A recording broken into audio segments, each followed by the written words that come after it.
Welcome to రాజనీతి.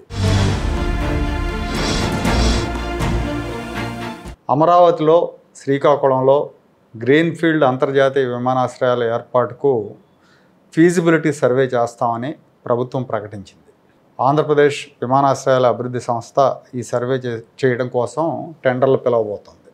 యాక్చువల్గా దీని మీద భిన్నాభిప్రాయాలు వ్యక్తం అవుతున్నాయి. అంటే కొంతమంది అనుకూలంగా, కొంతమంది వ్యతిరేకంగా మాట్లాడుతున్నారు.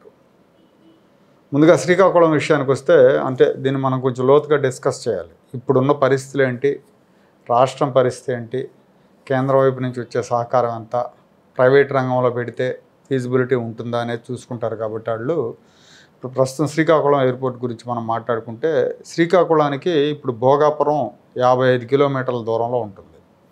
భోగాపురంలో దాదాపు 3000 ఎకరాల్లో అంతర్జాతీయ విమానాశ్రయం నిర్మిస్తున్నారు. మేబీ అది ఇంకో 1 ఇయర్లో కార్యకలాపాలు మొదలవుతాయి అక్కడ. సో భారీ విమానాశ్రయం అది శ్రీకాకుళానికి 55 కిలోమీటర్లు, విశాఖపట్నానికి 65 కిలోమీటర్లు, విజయనగరానికి 20 కిలోమీటర్లు. అంటే ఉత్తరాంధ్రలో దాదాపు 3 జిల్లాలకి దగ్గరగా ఉన్నట్టు, 3 జిల్లా కేంద్రాలకి దగ్గరగా ఉన్నట్టు, ఉమ్మడి జిల్లాలకి. సో ఇప్పుడు మళ్ళీ శ్రీకాకుళంలో ఎయిర్పోర్ట్ ఎందుకు అన్న ప్రశ్న ఉత్పన్నం అవుతుంది.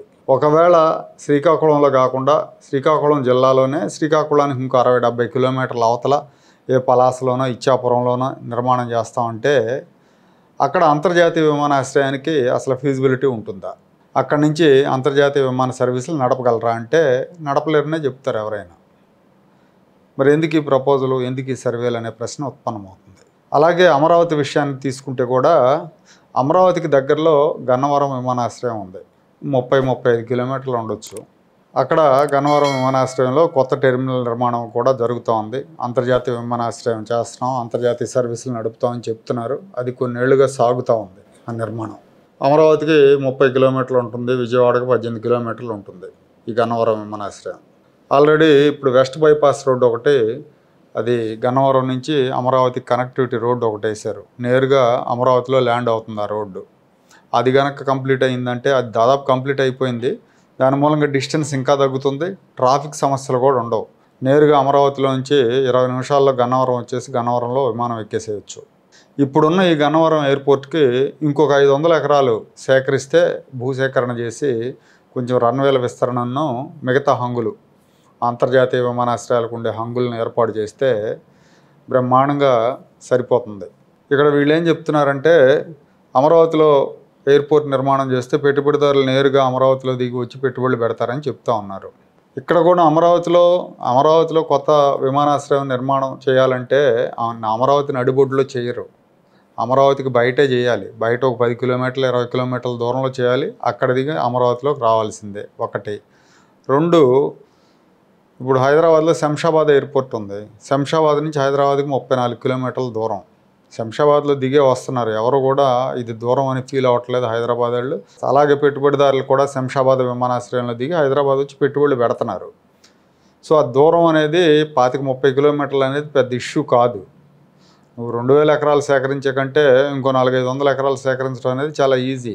2000 ఎకరాలు సేకరించి కొత్త ఎయిర్పోర్ట్ పెట్టే కంటే 400-500 ఎకరాలు సేకరించి గన్నవరం ఎయిర్పోర్ట్ని ఇంకొంచెం పెద్దది చేసుకుంటే సరిపోతుంది.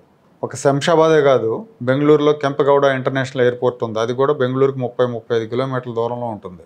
ఈ విజయవాడ గన్నవరం విమానాశ్రయం విషయానికి వస్తే, ఇక్కడ ఒక టెర్మినల్ నిర్మాణం 2018 నుంచి జరుగుతూ ఉందండి. అంటే 7 ఏళ్ళ నుంచి నిర్మిస్తూ ఉన్నారు. 5 ఏళ్ళు జగన్మోహన్ రెడ్డి పాలనలో దాని గురించి పట్టించుకోవాలా. జగన్ తుంపనాశనం చేసాడు రాష్ట్రాన్ని. అందులో భాగంగా ఆ విమానాశ్రయాన్ని కూడా చేశారు. ఒక టైంలో ఎడారిలాగా ఉండేది, రోజుకు 4-5 సర్వీసులు. ఒకప్పుడు 60 సర్వీసులు రోజుకి నడిచిన రోజులు ఉన్నాయి తెలుగుదేశం హయాంలో. 2014-19 మధ్యలో ఇతను వచ్చిన తర్వాత రోజుకి డజన్ సర్వీసులు కూడా లేవు. ఎడారిలాగా ఉండేది జనాలు లేకుండా అక్కడికి వెళ్తే. అలాంటి దుస్థితికి తీసుకొచ్చాడు. పోనీ ఇప్పుడు గవర్నమెంట్ వచ్చింది, కేంద్రంలో సివిల్ ఏవియేషన్ మినిస్టర్ ఉన్నాడు, తెలుగుదేశం మినిస్టర్ రామ్మోహన్ నాయుడు. స్పీడ్ అందుకుందా అంటే ఇంకా స్పీడ్ అందుకోవాలా, నిర్మాణం అలాగే ఉంది. జూన్లో అంటున్నారు, అది డిసెంబర్కి స్టార్ట్ అయినా కానీ ఒప్పుకోవాలి, సంతోషించాలి. తర్వాత విజయవాడ నుంచి బయట దేశాలకు డైరెక్ట్ ఫ్లైట్లు లేవు. షార్జాకి ఎప్పుడో ఒక ఫ్లైట్ ఉంటుంది అంతే, మిగతా ఎక్కడికి లేవు. గతంలో సింగపూర్కి ఒకటి నడిపితే జగన్ వచ్చాక అది కూడా పోయింది. ఇక్కడ ఈ ప్రాంతం నుంచి విజయవాడకి సరౌండింగ్స్ ఉన్న జిల్లాలు, వెస్ట్ గోదావరి కావచ్చు, ఈస్ట్ గోదావరి, కృష్ణా, గుంటూరు, ప్రకాశం, ఈ జిల్లాల నుంచి అమెరికా, యూరోప్, ఆస్ట్రేలియా దేశాలకు విద్యపరంగా కానీ, ఉద్యోగాల పరంగా కానీ, వ్యాపార పరంగా కానీ ప్రయాణం చేసేవాళ్ళు చాలామంది ఉంటారు. వీళ్ళంతా కూడా హైదరాబాద్ వెళ్ళి విమానం ఎక్కాలి, లేదంటే చెన్నై వెళ్ళాలి. ఎందుకంటే ఇక్కడి నుంచి కనెక్టింగ్ ఫ్లైట్లు ఉండవు.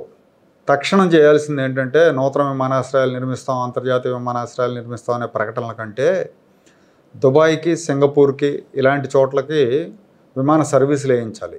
వేస్తే అక్కడి నుంచి కనెక్టింగ్ ఫ్లైట్ల ద్వారా అమెరికా వెళ్ళేవాళ్ళు అమెరికా, ఆస్ట్రేలియా వెళ్ళేవాళ్ళు ఆస్ట్రేలియా, యూరోప్ వెళ్ళేవాళ్ళు యూరోప్ వెళ్తారు.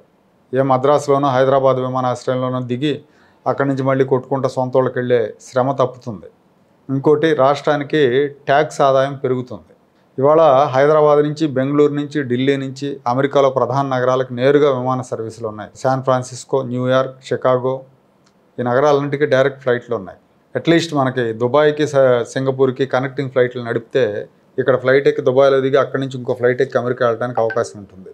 కొద్దిగా దృష్టి పెడితే సాధ్యమయ్యే పనులు ఇవి, చిన్న ప్రయత్నంతో సాధ్యమయ్యే పనులు. అలా కాకుండా 3000 ఎకరాల్లో పెద్ద ఎయిర్పోర్ట్ కడతామంటే దానికి 7-8 ఏళ్ళు పడుతుంది. భూసేకరణకే సగం సమయం సరిపోతుంది. ఇవాళ విజయవాడ నుంచి నడుస్తున్న సర్వీసులు అన్నీ కూడా విమాన సర్వీసులు కూటమి ప్రభుత్వం వచ్చిన తర్వాత సర్వీసులు పెరిగినాయి. అన్ని సర్వీసులు 100% ఆక్యుపెన్సీ రేటుతో నడుస్తున్నాయి. కాబట్టి దేశంలో మిగతా నగరాలు కూడా సర్వీసులు నడిపే విషయాన్ని పరిశీలించాలి. విమానయాన శాఖ మంత్రి మనవడని చెప్పుకోవటం కాదు, అది రామ్మోహన్ నాయుడు గారు చేతల్లో చూపించాలి. ఇక్కడ వెంకయ్యనాయుడు గారి మాటలు ఎందుకు చెప్తున్నానంటే, వెంకయ్యనాయుడు గారు విశాఖ సభలో చంద్రబాబు గారిని ఉద్దేశించి 4 మంచి మాటలు చెప్పారు. అభివృద్ధి కాముకుడు, చాలా ఆలోచనలు కలిగిన వాడు అని. అలాగే ఆయన ఇంకా విలువైన మాటలు, ఆయన చెప్పిన విలువైన మాటలు, చెవికి ఎక్కించుకోవాల్సిన మాటలు ఏంటంటే, జనం మనకిచ్చిన అవకాశాన్ని గుర్తించాలి, దేనికోసం ఇచ్చారనేది అని చెప్పారు. అవి అక్షర సత్యాలు. జనం మనకు ఎంత సమయం ఇచ్చారో అంత సమయంలో మనం ఏమేం పనులు చేయగలమని బేరీజు వేసుకొని వాటిని మొదలుపెట్టి పూర్తి చేస్తే జనం సాటిస్ఫై అవుతారు, మనకి సాటిస్ఫాక్షన్ ఉంటుంది. అలా కాకుండా అవసరం లేని ప్రాజెక్టుల గురించి ఓదరగొడుతూ పదే 2047 అనో లేకపోతే ఇంకోటనో హడావిడి చేస్తే జనానికి విసుకొస్తుంది, పార్టీకి నష్టం జరుగుతుంది. ఎలా ఉంటుందంటే, పోలవరం నిర్మాణానికి ఆపసోపాలు పడతా ఉంటాం. వెలుగొండ ప్రాజెక్టు పూర్తి కాదు, దానికి ఎన్నేళ్ళు పడుతుందో తెలియదు. ఇవన్నీ వదిలేసి 1,00,000 కోట్లతో పోలవరం బనకచర్ల అనుసంధానం అంటాడు. జనం ఏమనుకుంటారు, ముందు అసలు అవ్వాల్సిన ఇరిగేషన్ ప్రాజెక్టులు అవ్వకుండా ఇదేంటి ఇది కొత్తదో ఒకటి తీసుకొచ్చి పెట్టారంటారు. బనకచర్ల గురించి చెప్పాలంటే చాలా ఉంటుంది, దాని ఫీజిబిలిటీ వ్యవహారం అంతా తర్వాత ఇంకో వీడియోలో చెప్తా. ప్రస్తుతం అసలు మన రాష్ట్ర ఆర్థిక పరిస్థితి ఏంటి, మనకున్న సమయం ఏంటి అనే స్పృహ లేకుండా మీడియా ముందు కొత్త ప్రాజెక్టులని అనౌన్స్ చేస్తూ హడావుడి చేస్తే దాని మూలంగా నష్టమే జరుగుతుంది. ఇంతవరకు అమరావతిలో పనులు మొదలవ్వలేదండి. 9 నెలలు దాటిపోతుంది ఈ ప్రభుత్వం అధికారంలోకి వచ్చి. డిసెంబర్ నుంచి నారాయణ గారు డిసెంబర్లో పనులు ప్రారంభం, తర్వాత జనవరిలో పనులు ప్రారంభం, ఫిబ్రవరి మొదటి వారంలో పనులు ప్రారంభం, మార్చిలో టెండర్లు ఫైనలైజ్ చేస్తాం, ఇప్పుడు మార్చి 15 నుంచి పనులు ప్రారంభం అని చెప్తున్నాడు. ఆయన పదే ప్రారంభం అంటాడు. పదే అమరావతి అత్యుత్తమ నగరాల్లో 4-5 నగరాల్లో ఒకదానికి అమరావతిని తీర్చిదిద్దుతాం అంటారు. ఆ మేరకు ఈ ప్రభుత్వం ఏం చేస్తుందంటే చర్యలు శూన్యం. ఇంతవరకు టెండర్లు ఫైనలైజ్ అవ్వాల. వర్క్స్ 15 నుంచి మొదలు పెడతాం అంటున్నారు. వర్షాకాలం వచ్చేస్తుంది. డిసెంబర్లో పనులు మొదలైతే 5-6 నెలల పాటు వర్క్స్ చేసుకోవడానికి మంచి వాతావరణం ఉంటుంది. వర్షాకాలం వస్తే పనులు ముందుకు సాగవు. పోనీ అక్కడ కనీసమైన కంపెనీలు పెడుతున్నారు, లేకపోతే ఐటీ కంపెనీలో, డేటా సెంటర్లో ఇంకోటో ఏమైనా ప్రైవేట్ సంస్థలు ఏమైనా వస్తున్నాయంటే ఒక్క కంపెనీ వచ్చిన దాఖలాలు లేవు ఈ 9 నెలల్లో. ఈ రాష్ట్రానికి వచ్చిన ప్రాజెక్టులు కానీ, ఈ రాష్ట్రానికి వచ్చిన పరిశ్రమలు కానీ అన్నీ కూడా విశాఖపట్నంలో, రాయలసీమనో ఏర్పాటు చేస్తున్నారు కానీ అమరావతిలో ఇంతవరకు ఏర్పాటు చేయాలి. ఇంకోవైపు ఇది గోస్ట్ సిటీ ముమ్మాటికి అని మాట్లాడుతున్నారు వైఎస్ఆర్ కాంగ్రెస్ పార్టీ నాయకులు. బొత్స సత్యనారాయణ అదే అన్నాడు, ఆ రోజు అలా ఉంది కాబట్టి అలాగే అన్నాను అన్నాడు. పందుల రవీంద్రబాబు అయితే ఇప్పటికే అది గోస్ట్ సిటీ అనే మాట్లాడాడు ఎమ్మెల్సీ. కంపెనీలు లేనప్పుడు ఉద్యోగులు రారు, వ్యాపారాలు ఉండవు. కేవలం ప్రభుత్వ కార్యాలయాలు కట్టి ప్రభుత్వ ఉద్యోగులతో ఒక నగరాన్ని నిర్మిస్తే నిజంగానే వాళ్ళు అన్నట్టు అది గోస్ట్ సిటీ అవుతుంది. ప్రజలు ఉండాలి, వ్యాపారాలు ఉండాలి, జనాభా పెరగాలి, కళకళలాడాలి, అన్ని హంగులు ఉండాలి నగరానికి, అంతర్జాతీయ నగరంగా తీర్చిదిద్దాలి అంటే ప్రైవేట్ సంస్థలు, ప్రైవేట్ కంపెనీలు రావాలి. వాటి మీద దృష్టి పెట్టాలి. ప్రజలు అసలు మనకు ఎందుకు అవకాశం ఇచ్చారు, ఎంతకాలానికి అవకాశం ఇచ్చారనేది మనసులో పెట్టుకోవాలి. దాన్ని బట్టి ప్లానింగ్ ఉండాలి. వెంకయ్యనాయుడు గారు చెప్పిన మంచి మాట ఇదే. ఆయన మాటలు పాటించి 2029 టార్గెట్గా పెట్టుకొని పనులు చేస్తే ఖచ్చితంగా లాభం జరుగుతుంది. కానీ ఆ మాటలు చెవికెక్కించుకున్న దాఖలాలు అయితే కనిపించట్లేదు.